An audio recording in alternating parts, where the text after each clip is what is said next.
ಯಾವುದೇ ನೆಲ, ದೇಶ, ರಾಜ್ಯ ಅಥವಾ ಸ್ಥಳಗಳ ಮಹತ್ವವಿರುವುದು ವಾಸ್ತವದ ನೆಲೆಗಟ್ಟಿನಲ್ಲಿ ಮಾತ್ರವಲ್ಲ, ಅಲ್ಲಿನ ಪುರಾತನ ಸಂಸ್ಕೃತಿ, ಸಂಪ್ರದಾಯ, ಸ್ಮಾರಕ, ಶಾಸನ ಹಾಗೂ ಪರಂಪರೆಯನ್ನು ಒಳಗೊಂಡಿರುತ್ತದೆ. ಸಾವಿರಾರು ವರ್ಷಗಳ ಹಿಂದಿನ ಮಾನವನ ಬದುಕು ಹೇಗಿತ್ತೆಂಬುದನ್ನು ಅರಿಯಬೇಕಾದರೆ ಅವರ ಭಾಷೆ, ನಂಬಿಕೆ, ಉಡುಗೆ ತೊಡುಗೆ, ಆಚಾರ ವಿಚಾರ, ಆಭರಣ, ಅಲಂಕಾರ, ಸಲಕರಣೆಗಳು, ನಿತ್ಯೋಪಯೋಗಿ ಉಪಕರಣಗಳು, ನಿರ್ಮಿಸಿದ ಗುಡಿ ಗೋಪುರಗಳು, ವಿಗ್ರಹಗಳು, ವಾಸ್ತುಶಿಲ್ಪ, ಶಿಲ್ಪಕಲೆ, ಸಂಗೀತ, ಸಾಹಿತ್ಯಕ್ಕೆ ಸಂಬಂಧಿಸಿದ ವಸ್ತುಗಳನ್ನು ಸಂಶೋಧನೆಗೆ ಒಳಪಡಿಸುವುದು ಅತ್ಯಗತ್ಯ. ಈ ಬಗೆಯ ಸಂಶೋಧನೆ ನಮ್ಮ ಪರಂಪರೆಯನ್ನು ಅರ್ಥ ಮಾಡಿಕೊಳ್ಳಲು ಅಗತ್ಯವಾಗಿದೆ. ಇಂತಹ ಸಂಶೋಧನೆಗಳನ್ನೇ ತನ್ನ ಪ್ರಧಾನ ಕಾರ್ಯಕ್ಷೇತ್ರವಾಗಿ ಹೊಂದಿರುವ ಪುರಾತತ್ವ ಸಂಗ್ರಹಾಲಯ ಮತ್ತು ಪರಂಪರೆ ಇಲಾಖೆಯು ಮಹತ್ವದ್ದಾಗಿದೆ.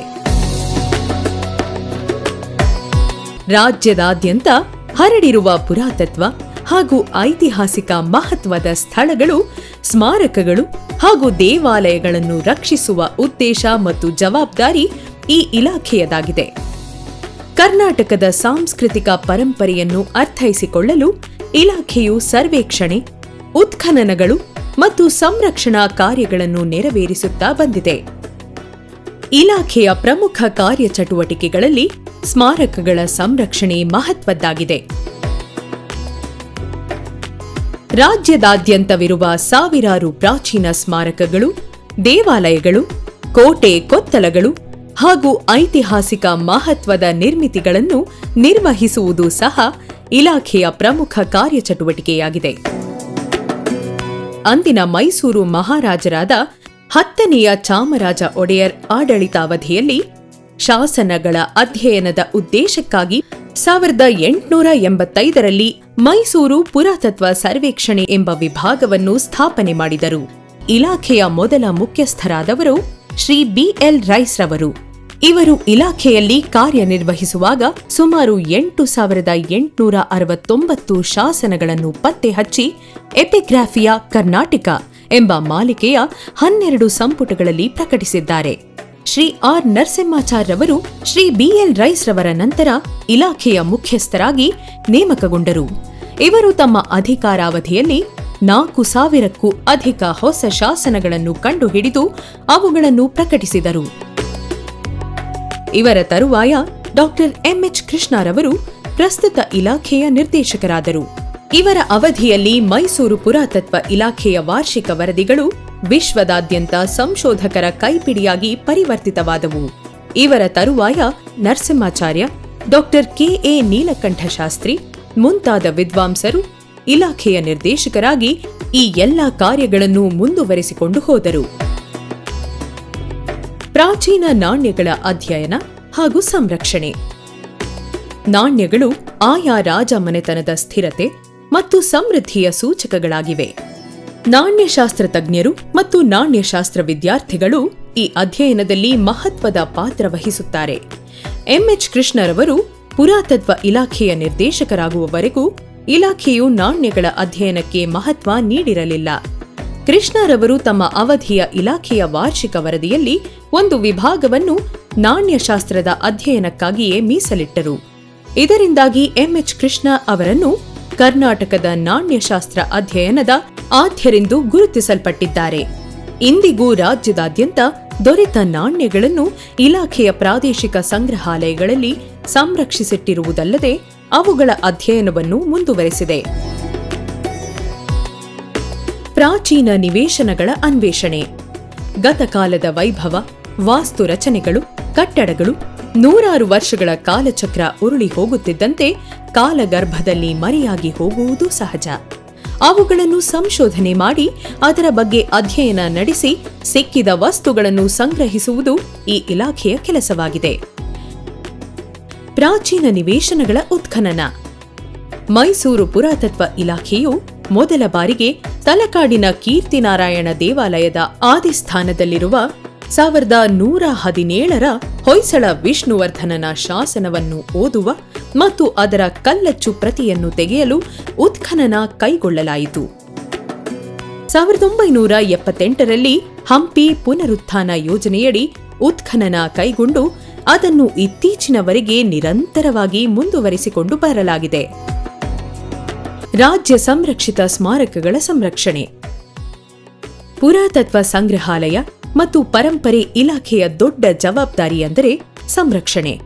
ನೈಸರ್ಗಿಕ ವಿಕೋಪಗಳಿಂದ, ದಾಳಿಗಳಿಂದ, ಕಿಡಿಗೇಡಿಗಳ ಕೃತ್ಯದಿಂದ ಪ್ರಾಚೀನ ಸ್ಮಾರಕಗಳನ್ನು ರಕ್ಷಣೆ ಮಾಡುವುದರ ಜೊತೆಗೆ ಉತ್ತಮ ರೀತಿಯಲ್ಲಿ ಸಂರಕ್ಷಣೆ ಮಾಡುವುದು, ಮೂಲ ವಿನ್ಯಾಸಕ್ಕೆ ಧಕ್ಕೆಯಾಗದಂತೆ ದುರಸ್ತಿ ಮಾಡುವುದರ ಮೂಲಕ ಐತಿಹಾಸಿಕ ಸ್ಮಾರಕಗಳನ್ನು ಸಂರಕ್ಷಣೆ ಮಾಡುವುದರಲ್ಲಿ ಇಲಾಖೆಯು ಜವಾಬ್ದಾರಿಯುತವಾಗಿ ಕಾರ್ಯನಿರ್ವಹಿಸುತ್ತಿದೆ.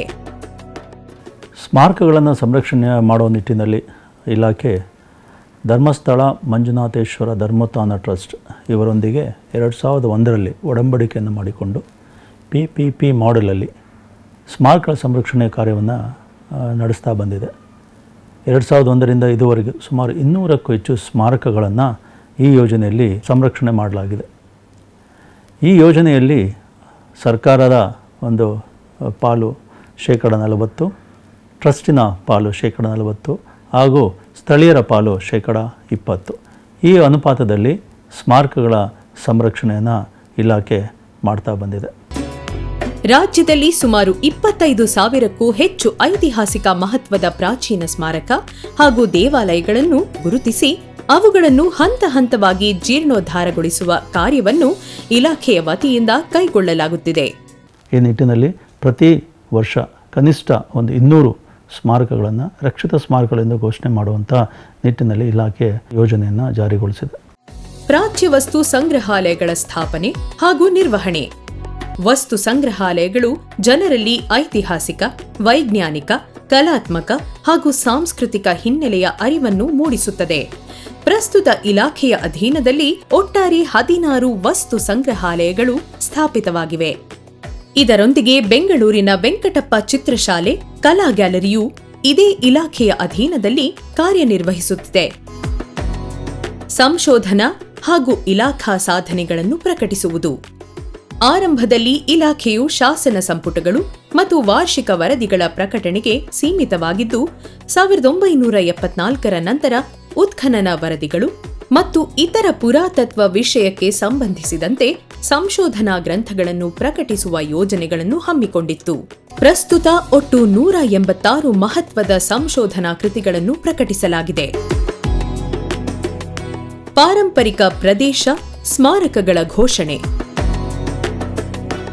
ಮೂರ್ತ ಹಾಗೂ ಅಮೂರ್ತ ಪರಂಪರೆಯ ಸ್ಮಾರಕಗಳನ್ನು ಹಾಗೂ ಸಾಮಾಜಿಕ ಮತ್ತು ಧಾರ್ಮಿಕ ಘಟನಾವಳಿಗಳಿಗೆ ಸಾಕ್ಷಿಯಾಗುತ್ತಿರುವ 20 ಸಾಂಸ್ಕೃತಿಕ ಹಾಗೂ ಐತಿಹಾಸಿಕ ಮಹತ್ವದ ಸ್ಥಳಗಳನ್ನು ನಗರೀಕರಣದ ವ್ಯವಸ್ಥೆಯಿಂದ ದೂರವಿಟ್ಟು ಯಥಾವತ್ತಾಗಿ ಪರಂಪರೆಯನ್ನು ಸಂರಕ್ಷಿಸಲು ಹಾಗೂ ಪ್ರವಾಸಿ ಕೇಂದ್ರವಾಗಿ ಅಭಿವೃದ್ಧಿಪಡಿಸುವ ಉದ್ದೇಶದಿಂದ ಪಾರಂಪರಿಕ ಪ್ರದೇಶವೆಂದು ಘೋಷಿಸಲಾಗಿದೆ.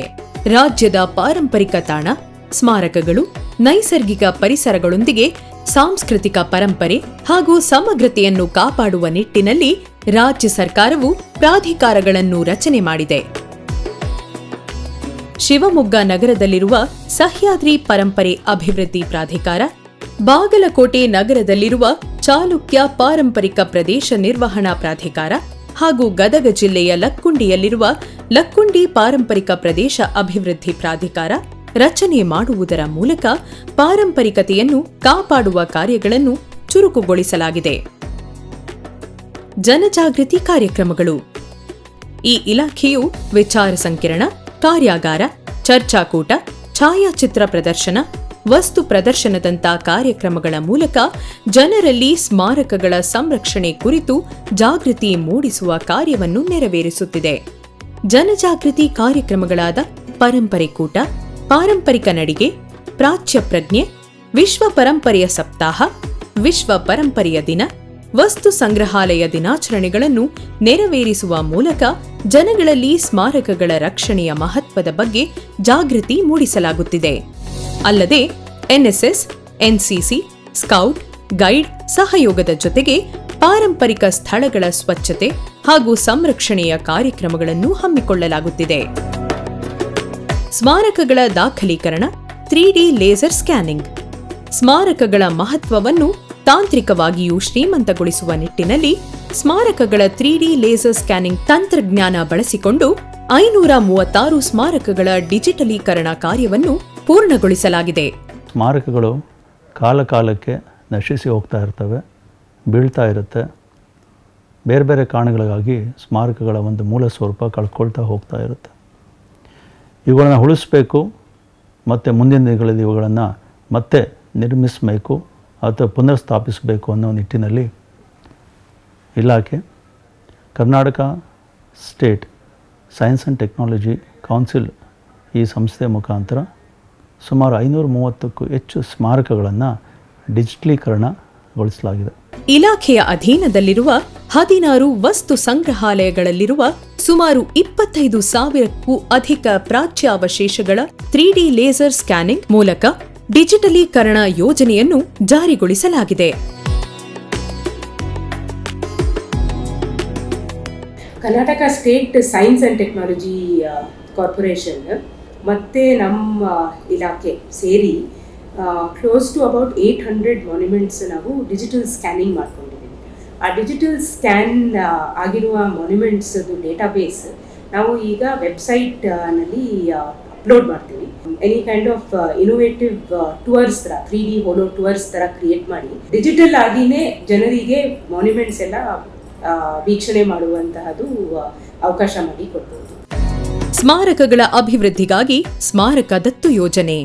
ಕರ್ನಾಟಕ ರಾಜ್ಯವು ದೇಶದಲ್ಲಿಯೇ 2ನೇ ಅತಿ ಹೆಚ್ಚು ಸಂರಕ್ಷಿತ ಸ್ಮಾರಕಗಳನ್ನು ಹೊಂದಿರುವ ರಾಜ್ಯವಾಗಿದ್ದು, ಸ್ಮಾರಕಗಳ ಸಂರಕ್ಷಣೆ ಮಾಡುವುದರ ಜೊತೆಗೆ ನಮ್ಮ ಪರಂಪರೆ ಹಾಗೂ ಸಂಸ್ಕೃತಿಯನ್ನು ಉಳಿಸಿ ಬೆಳೆಸುವುದಕ್ಕಾಗಿ ನಮ್ಮ ಸ್ಮಾರಕ ಎಂಬ ಡಿಜಿಟಲ್ ಪ್ಲಾಟ್ಫಾರ್ಮ್ ಅನ್ನು ಕೂಡ ಸ್ಥಾಪಿಸಲಾಗಿದೆ. ಹಳೆಬೀಡು, ಬೇಲೂರು, ಸೋಮನಾಥಪುರಕ್ಕೆ ವರ್ಲ್ಡ್ ಹೆರಿಟೇಜ್ ಸೈಟ್ ಮನ್ನಣೆಯನ್ನು ಏನು ಯುನೆಸ್ಕೋದವ್ರು ಕೊಟ್ಟಿದ್ದಾರೆ. ಆದ ನಂತರ ಎಲ್ಲರದು ಫೋಕಸ್ ಕರ್ನಾಟಕದ ಮೇಲಿದೆ.